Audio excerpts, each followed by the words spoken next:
میرے مصطفیٰ پر سوار ہیں. اب جدھر امام حسین کا دل کرتا ہے امام حسین زلفیں پکڑ کر پیارے آقا کو اشارہ دیتے جاتے ہیں. جدھر حسین چاہتا ہے ادھر مصطفیٰ کا رخ پھرتا جاتا ہے. یہ ہے حسین. پھر اسی حسین کی خاطر میرے آقا نے سجدہ لمبا کر دیا. سن رکھا ہے نا بھائی؟ آقا نے سجدہ لمبا کر دیا. کتنی تسبیحات پڑھی؟ 72. سجدہ طویل ہو گیا. 72 تسبیحات پڑھی گئی. جب امام حسین خود اترے آقا سجدے سے اٹھے نماز مکمل کروا. جب نماز آقا نے مکمل کروا دی تو صحابہ قریب ہوئے. صحابہ کرام عرض کرتے ہیں پیارے محبوب کیا حسین اتنا پیارا ہے؟ کیا حسین اتنا پیارا ہے کہ حسین کی خاطر سجدہ لمبا کر دیا، رب کی نماز لمبی کر دی؟ میرے آقا فرماتے ہیں کہ آؤ بتاؤں حسین کتنا پیارا ہے. میرے آقا نے امام حسین کو گود میں لیا، بوسہ دے کر فرمایا کہ سن لیں حسین منی وانا من الحسین من احب الحسین فقد احبنی من احبنی فقد احب اللہ من احب اللہ ادخلہ الجنہ. آقا فرماتے سمجھ لیں یہ حسین مجھ سے ہے اور میں حسین سے ہوں. یار خدا کے لیے سمجھو. آقا فرماتے حسین مجھ سے ہے اور میں حسین سے ہوں. جس نے حسین سے محبت کی اس نے مجھ مصطفیٰ سے محبت کی، اور جس نے مصطفیٰ سے محبت کی اس نے خدا سے محبت کی. جس نے خدا سے محبت کی وہ جنت جائے گا. کیا جنت جانا چاہتے؟ جو جنت جانا چاہتے ہیں ہاتھ کھڑا کریں. جنہوں نے ہاتھ کھڑے نہیں کیے ان کا ارادہ نہیں ہے. ہر کوئی جنت جانا چاہتا ہے. نمازیں پڑھتے ہیں جنت جانے کے لیے، روزے رکھتے ہیں جنت جانے کے لیے، حج اور زکوٰۃ ادا کرتے ہیں جنت جانے کے لیے. جنت تب ملے گی اللہ راضی ہوگا. اسی طرح ہے جنت تب ملے گی جب اللہ راضی ہوگا. آئیے چلتے ہیں اللہ کے در پہ اللہ کو راضی کرنے. نمازیوں اور مسجد میں بیٹھنے والوں آؤ عالم تصورات میں مولا کے در پہ چلیں. عالم تصورات میں اپنے اللہ کے در پہ چلیں اور رب کائنات کی بارگاہ میں عرض کرتے ہیں مولا ہمیں جنت چاہیے تو راضی ہو جا. مولا ہماری نمازیں اس لیے کہ تو راضی ہو جائے، حج زکوٰۃ اس لیے کہ تو راضی ہو جائے. تو راضی ہوگا تو جنت ملے گی. رب فرماتا ہے اگر مجھے راضی کرنا چاہتے ہو تو جاؤ در مصطفیٰ پر،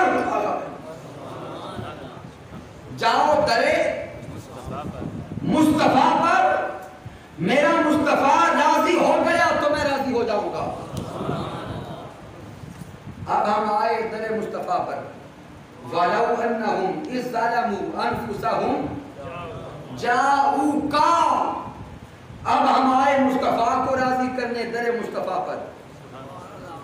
ہاتھ جوڑ کے عرض کرنے لگے اے احمد مجتبیٰ حبیب کبریا حضرت محمد مصطفیٰ ہم گئے تو تھے اللہ کو راضی کرنے، اللہ نے بھیجا ہے آپ کو راضی کرنے۔ ہماری طلب ہے جنت، آپ ہم سے راضی ہو جائیں تو اللہ راضی ہوگا۔ جب در مصطفیٰ پر پہنچے یہ التجا کر رہے تھے تو میرے مصطفیٰ کی طرف سے آواز آئی، من احب الحسین فقد احبنی، اگر مجھے راضی کرنا چاہتے ہو تو جاؤ در حسین پر، جس سے میرا حسین راضی ہوگا اس سے میں مصطفیٰ راضی ہوگا۔ نعرہ تکبیر، نعرہ رسالت، نعرہ تحقیق، نعرہ حیدری، شہادت حضرت امام حسین۔ تو میرے مصطفیٰ نے سب کو بھیجا در حسین پر، تو گویا اللہ کی رضا اب حسین کی رضا میں ہے، اللہ کی رضا اب حسین کی رضا میں ہے۔ اور اگر جنت چاہتے ہو تو پھر جان لو جنت حسین کی رضا میں ہے۔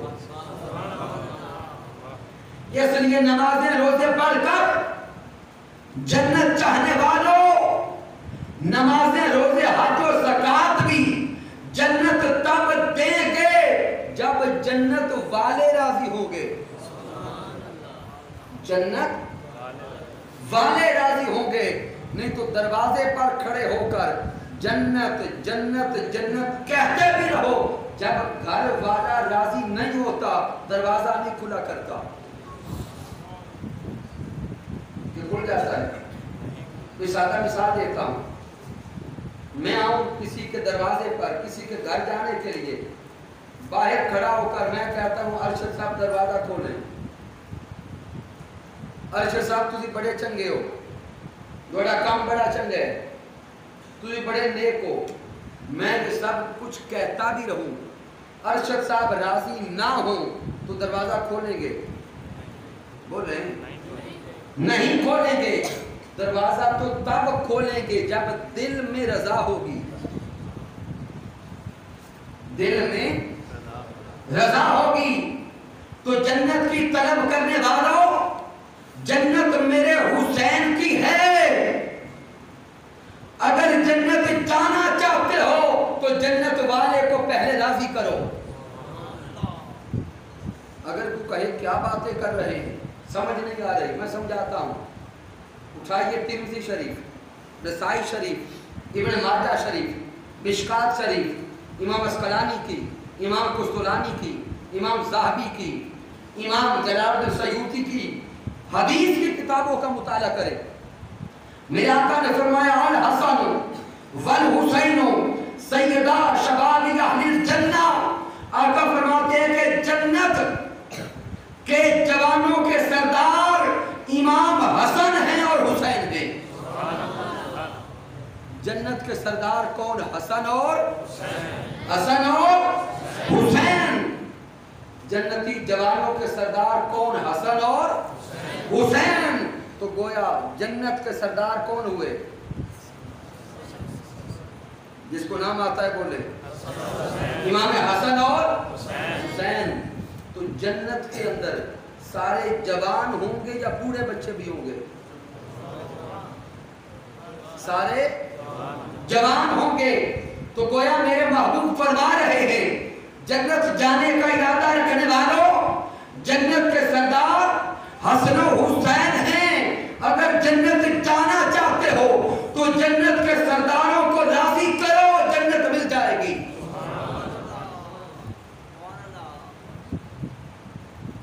تو وہ امام حسین جن کو میرے آقا جنت کا سردار کہے،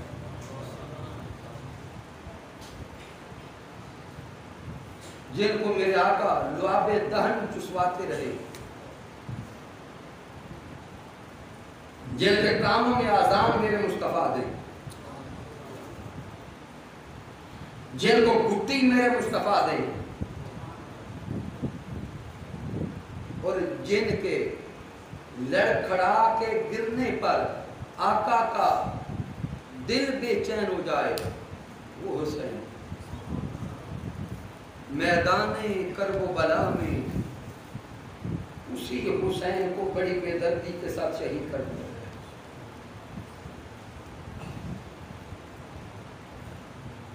سامعین 10 محرم الحرام سن 61 ہجری جمعہ المبارک کا دن نماز فجر کا وقت ہوا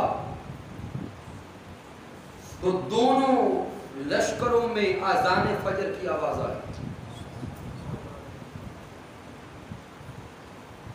یزیدیوں نے بھی نماز فجر ادا کی اور حسینیوں نے بھی نماز فجر ادا کی.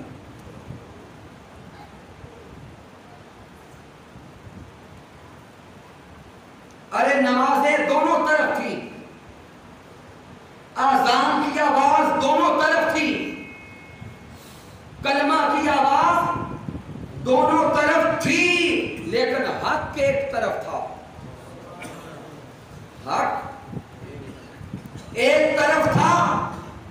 یزیدیت کی طرف ظلم تھا، بربریت تھی، جبریت تھی، ناانصافی تھی، اور حسینیت کی طرف حق تھا، عدل تھا، انصاف تھا. نماز فجر کے بعد سورج طلوع ہو گیا. یزیدیوں نے جنگ کرنے کی تیاریاں شروع کی. امام حسین نے بھی صفیں سیدھی کروائیں.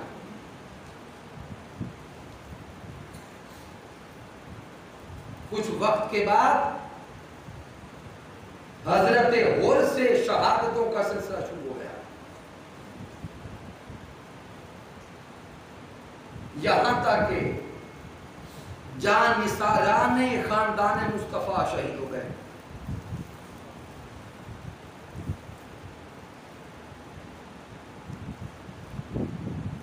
جب سارے جان نثار شہید ہو گئے تو امام حسین کے بڑے بیٹے حضرت علی اکبر آئے اپنے بابا جان امام حسین کے پاس. عرض کرتے بابا جان اب تیار کر کے مجھے بھیجیں، میں یزیدیوں کے ساتھ لڑتا ہوں. آقا امام حسین نے اپنے 18 یا 19 سال کے جوان بیٹے کو تیار کیا، گھوڑے پہ سوار کیا اور یزیدیوں کی طرف بھیج دیا. اولاد والو، بیٹوں والو، چشم تصور میں دیکھو کہ اپنے جوان بیٹے کو شہادت کی طرف بھیجنا کتنا آسان ہے. بیٹا جب جوانی کی سیڑھی پہ قدم رکھتا ہے تو ماں باپ ان کی شادی کے خواب دیکھنا شروع کرتے ہیں.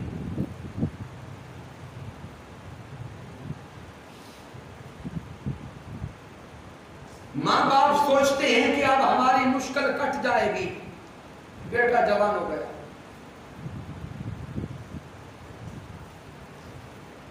اب مشکل دن گزر جائیں گے، بیٹا سہارا بن گیا. ماں بیٹے کو دلہا بنانے کے خواب دیکھنا شروع کرتی ہے.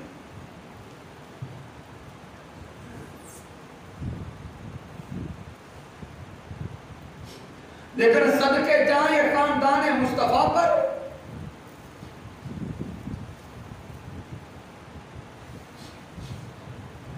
جنہوں نے بیٹے کو دلہا تو بنایا لیکن اس دنیا کے لیے نہیں، دین مصطفیٰ کے لیے.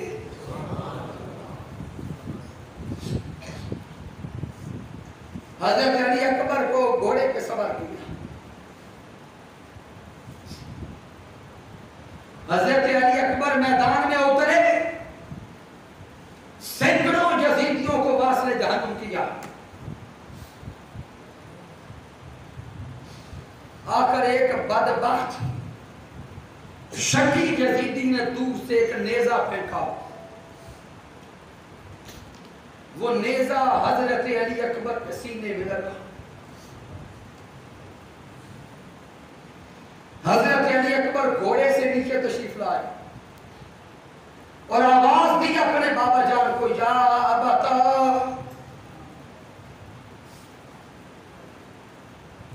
ارے بابا جان تشریف لائے. امام حسین پہنچے تو شہزادے علی اکبر زمین پر تھے. سینے میں نیزہ تھا. امام حسین نے حضرت علی اکبر کا سر اپنی گود میں رکھا. حضرت علی اکبر کی دلیری پہ قربان جائیں, شجاعت پہ قربان جائیں. بابا کو بول کے کہتے ہیں, بابا جان میرے سینے سے نیزہ نکالے, میں پھر اٹھ کر یزیدیوں پہ حملہ کرتا. آقا امام حسین نے حضرت علی اکبر کے سینے سے نیزہ نکالا, خون کا فوارہ نکلا, روح قفس اسری سے پرواز کر گئی. انا للہ و انا الیہ راجعون. حضرت امام حسین نے جوان بیٹے کی لاش کو اٹھایا. 18 سے 19 سال کی عمر, لمبا قد, خوبصورت ترین جوان امام حسین جب بیٹے کے لاشا کو اٹھا کے آ رہے تھے, امام حسین نے علی اکبر کے سینہ کو اپنے سینے کے ساتھ لگا کے زور سے پکڑا ہوا تھا, لیکن پھر بھی قد اتنا لمبا تھا کہ حضرت علی اکبر کے پاؤں زمین پر لگ رہے تھے.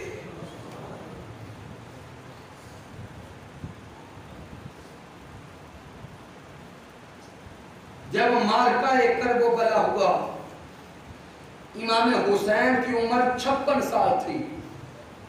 کتنی؟ 56 سال تھی. امام حسین کے سر اور داڑھی کا ایک بال بھی سفید نہ تھا.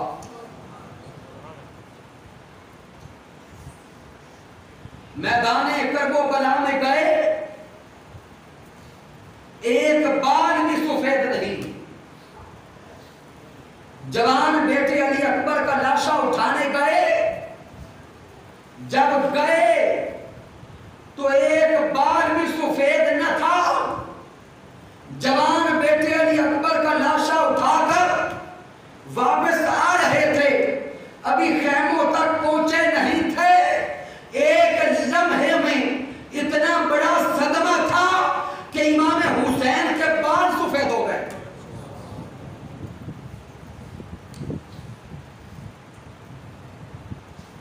سیدہ زینب خیمے کے باہر کھڑی امام حسین کو دیکھ رہی تھی.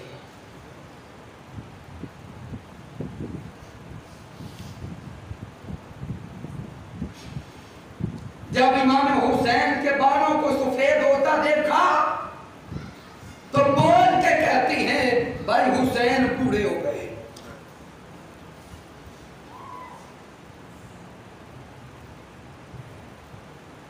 سیدہ سکینہ نے دیکھا ننھی شہزادی تو بول کے کہنے لگی, میرے بابا جان بوڑھے ہو گئے.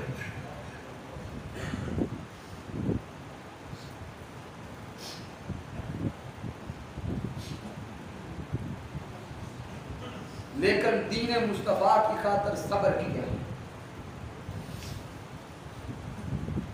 پھر حضرت علی اکبر کے بعد حضرت قاسم بھی دے دیے,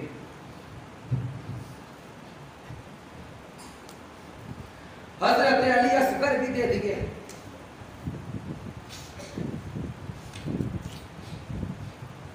آج ہم 4 نمازیں پڑھ لیں تو اپنے اندر بڑی باتیں سوچتے ہیں کہ بڑا ہم دین پہ احسان کر رہے ہیں.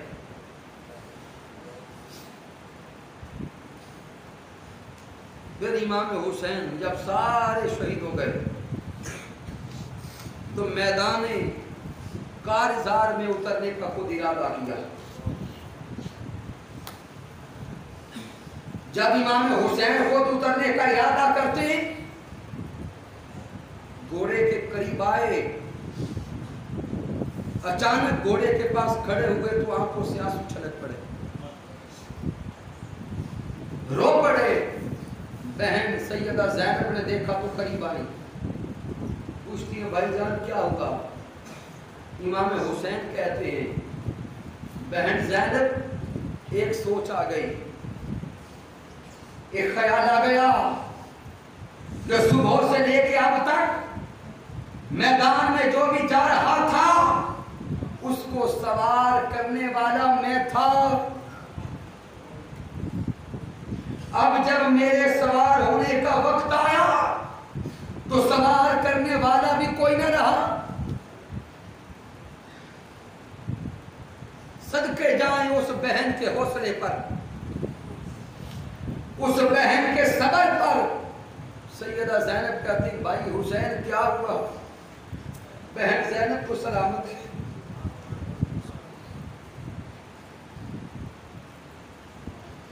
سیدہ زینب نے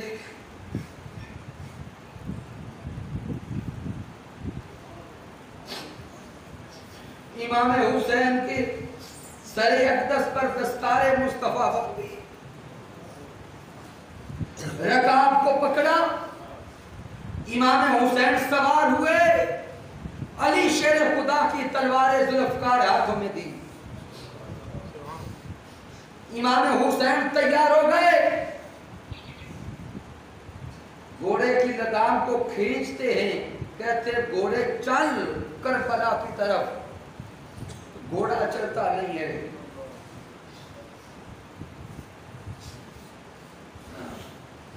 امام حسین نے دوسری بار گھوڑے کی لگام کو کھینچا, کہا گھوڑے چل کربلا کی طرف. گھوڑا چلتا نہیں, گھوڑا نیچے گردن ہلاتا ہے. تیسری بار امام حسین نے پھر لگام کھینچی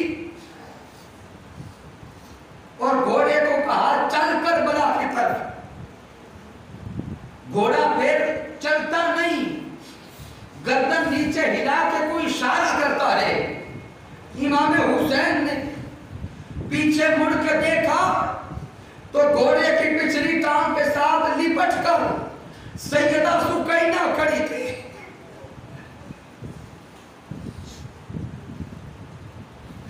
امام حسین کی بیٹی کھڑی تھی اور گھوڑے کی ران کو پکڑ کے کہہ رہی تھی گھوڑے میرے بابا کو نہ لے جانا,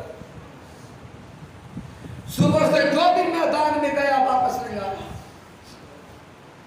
امام حسین گھوڑے سے اترے, شہزادی سکینہ کو اٹھا لیا, اٹھا کے سینے سے لگا,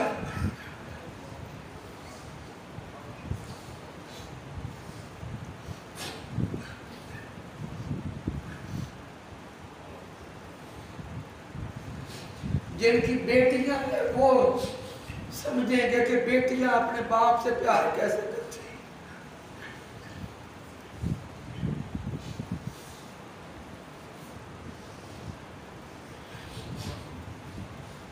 شہزادی سکینہ کو اٹھایا, سینے سے لگایا, بوسہ دیا, پیار کیا اور پیار کر کے شہزادی سکینہ کو بہن زینب کے ہاتھوں میں دیا اور کہا بہن زینب میں جا رہا ہوں, میری سکینہ کا خیال رکھ.